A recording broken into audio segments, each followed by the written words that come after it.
Kindy Rockstars.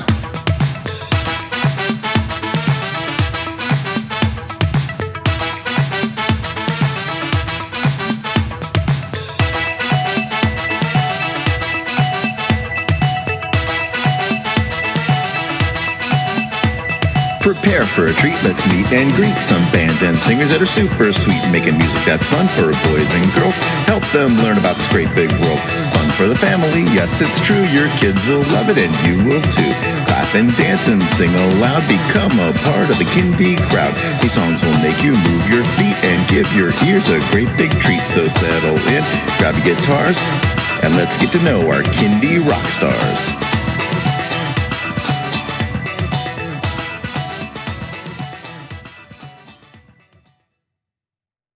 Hello everyone, and welcome to Kindy Rockstars. This is the show that gives you the stories behind the songs from some of the best bands and singers that are making fun, informative, educational, catchy, and occasionally silly songs for children and families. I'm your host, Patrick Adams, and each episode of Kindy Rockstars will feature an artist and a featured song. So let's get to this week's show.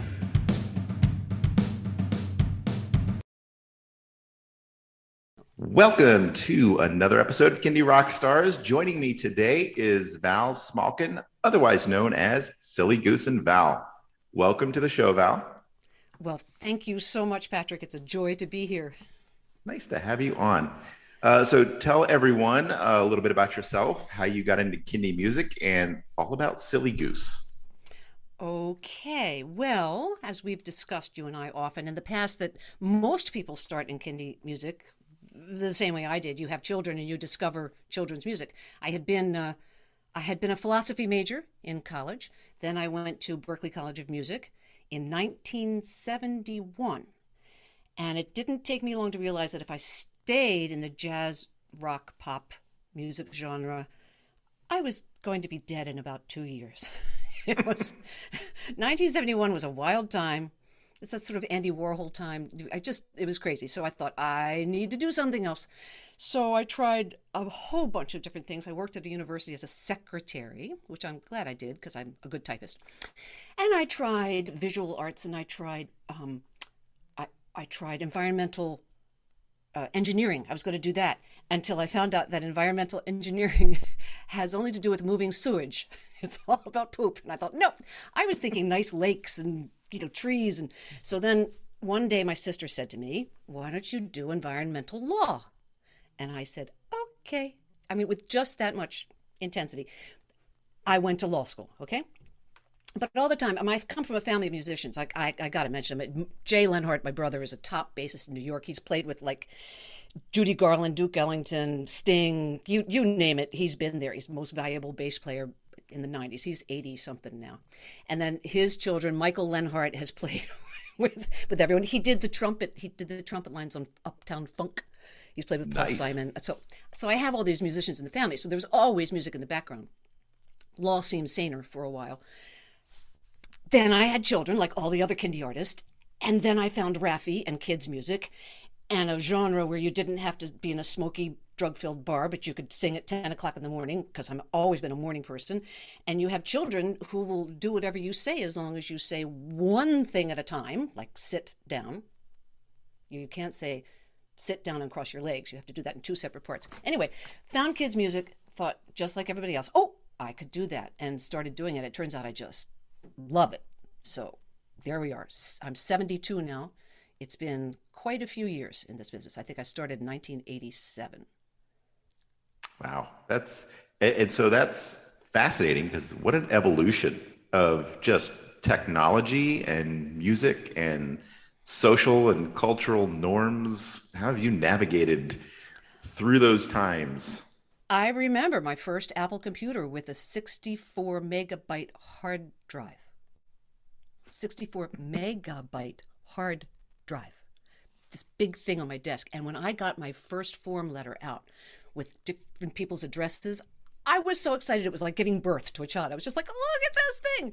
I mean, I guess it was in the 70s or 80s. Did I have children? Might have been the early 80s. I guess that's when they came out. And so, yeah, I had the first version of Finale for notating. And I've gone through every iteration of that since 1990. A trip.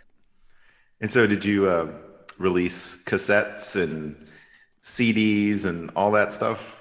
I did, and it just so happens just today I dropped off two of our original cassettes. Chadwick Sings A Little Bay Music, which went along with Chadwick the Crab, a lovely book about a crab who lives in the Chesapeake Bay, and the other one was our first CD cassette, Come Sing With Us. And I dropped them off at an engineer today to have them hopefully transferred to a digital form, and I'm going to re-release them. I think. I don't know how they're going to sound. We'll find out. They can work some magic, I'm sure, in the studio and make it sound wonderful. Hope so. I always think there's little gnomes who live inside the machinery in a studio. They just, what you put in, they make it sound so much better when it comes out the other end. So you were releasing cassettes, then CDs, then I assume streaming came into play. How did you, did you go into all of that willingly, or was there part of you that kind of resisted some of these new advances?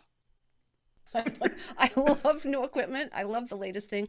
So my first recording was a Fostex recorder that had 4 tracks, but you could bounce them down to 1 track, so you could really have 4, 3, whatever.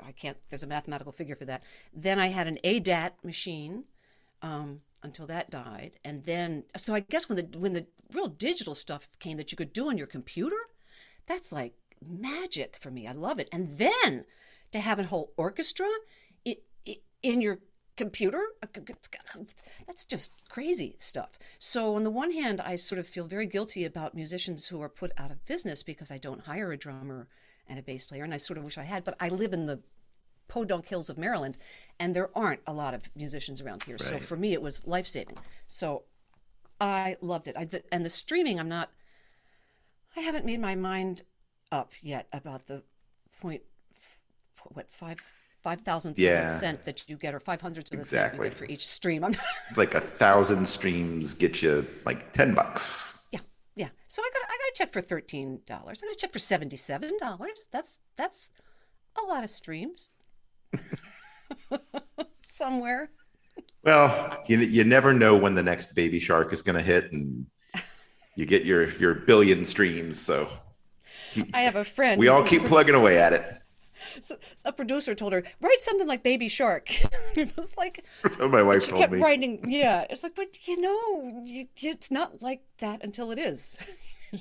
Oh well. Yeah. Just never know what's gonna hit. Right. All right. When did Silly Goose become part of your band?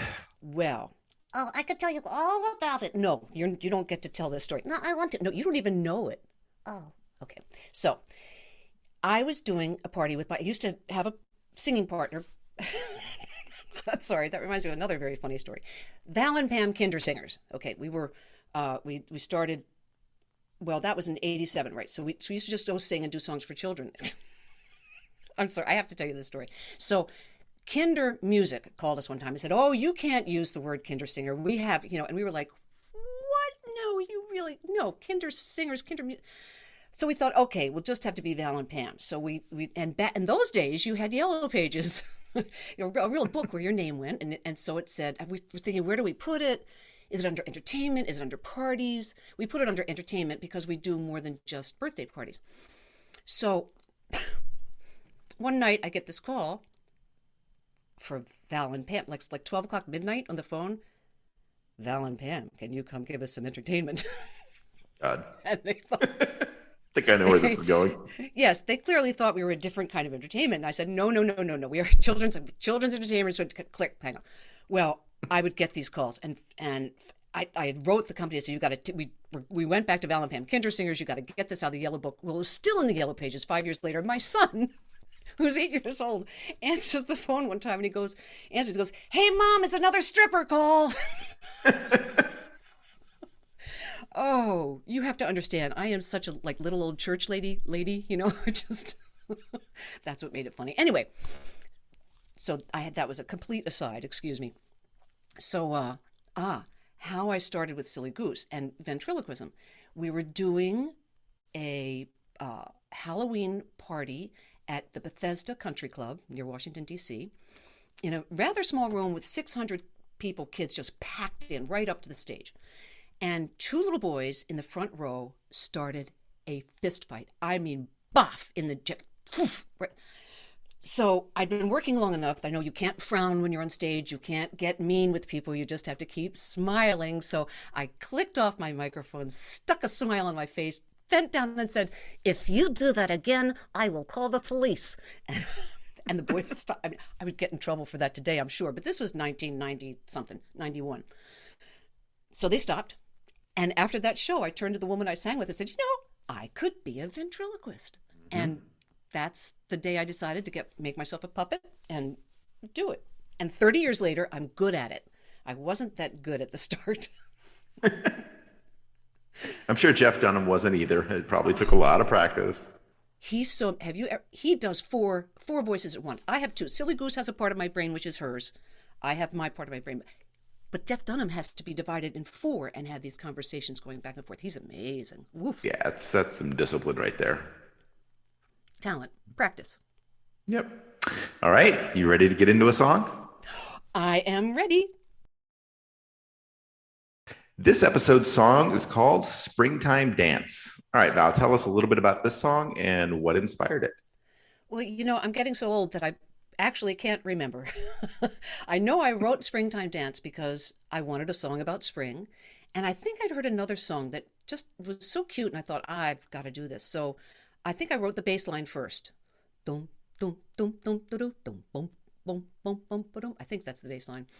And then I had the most wonderful sound engineer, Mark Stocker, who I just adore. His business is 430 Entertainment. He had this lovely young man, Chris Savage, came in and laid down some drums. And Mark, there was another guy, I can't remember the man's name, a gentleman who used to work with Mark, and he did some piano tinkling in there. And so it turned out to be a rather nice recording and one of my favorites. All right. Well, let's give it a listen. Here is Springtime Dance by Val Smalkin, otherwise known as Silly Goose and Val.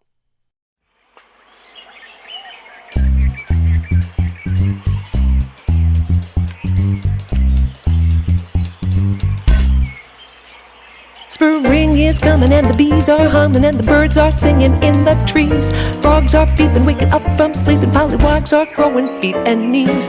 Worms are squirming as the earth they're turning up the soil for the plants. Birds are nesting, not a one is resting, getting ready for that springtime dance. Springtime dance, put a spring in your step. Step to the right and step to the left. Springtime dance like a bird on the wing. Shake a shake a shake your tail featherings. Springtime dance, put a spring in your step. Step to the right and step to the left. Springtime dance like a bird on the wing. Shake a shake a shake your tail featherings. Shake a shake a shake your tail featherings. Shake a shake a shake your tail featherings. Daffodilly looking downright silly, wearing yellow hats in the bright sunshine. Groundhogs creeping in my garden, sneaking, eating every single flower of mine. Bitter, bitter, patter, raindrops splatter down on the flowers, squirrels and all. Robin redbreast is so well dressed, listening for worms at the springtime ball. Springtime dance, put a spring in your step. Step to the right and step to the left. Springtime dance like a bird on the wing. Shake a shake a shake your tail featherings. Springtime dance, put a spring in your step. Step to the right and step to the left. Springtime dance like a bird on the wing. Shake a shake a shake your tail featherings. Shake a shake a shake your tail featherings. Shake a shake a shake your tail featherings.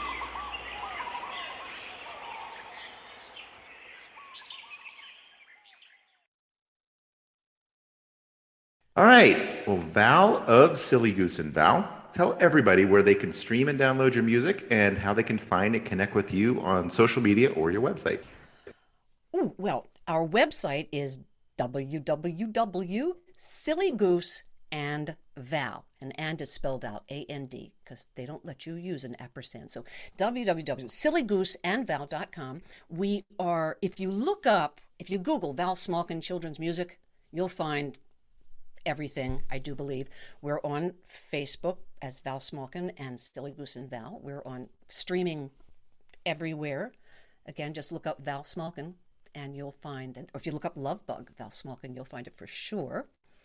Let's see. Are there any other places? Remember, I am 72 years old. I'm sort of metamorphosing into grandma's place, because I'm looking more like a grandma these days than the sort of clownish person I started off as 40 years ago.